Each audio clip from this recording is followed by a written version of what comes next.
It took one phone call to turn this family's world upside down 10 years ago. What do you mean there's been a shooting? She lives in a block that has security. So he says, well, he doesn't know, but she's been shot. And I said, well, how bad is she? He says, oh, she's dead. And that's the cold answer I got. Their daughter, Rochelle Naidu, who had been running the family's clothing store in Cape Town, was shot through the mouth, allegedly by her boyfriend, Faisal Hendricks. Up to today, it hurts. And every time I sit in that court, in fact, I sit behind him, and, I want to kill him. That's how I feel. Hendricks claimed the 27-year-old had shot herself using his gun. After the state withdrew the case against him and an inquest also failed to determine the cause of death, the Asmalls opted for private prosecution.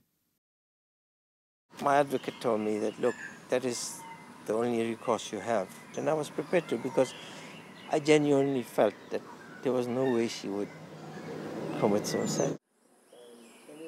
The Asmalls have spent more than R1 million on securing the use of a court and the equipment, as well as employing a ballistics expert and forensic expert.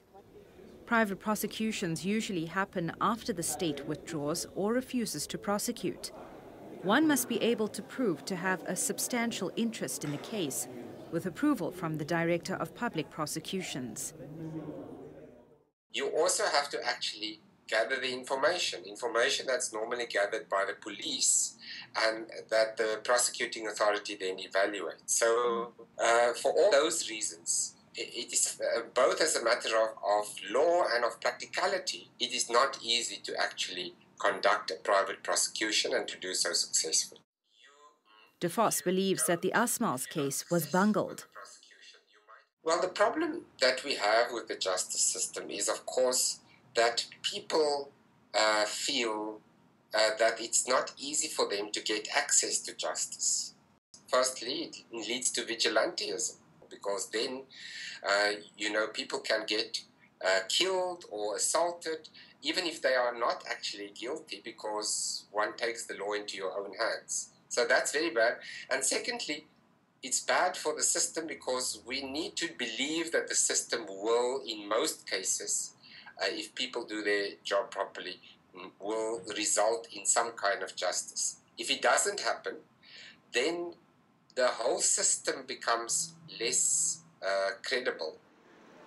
Sentencing procedures continue. Judith Subban, Durban.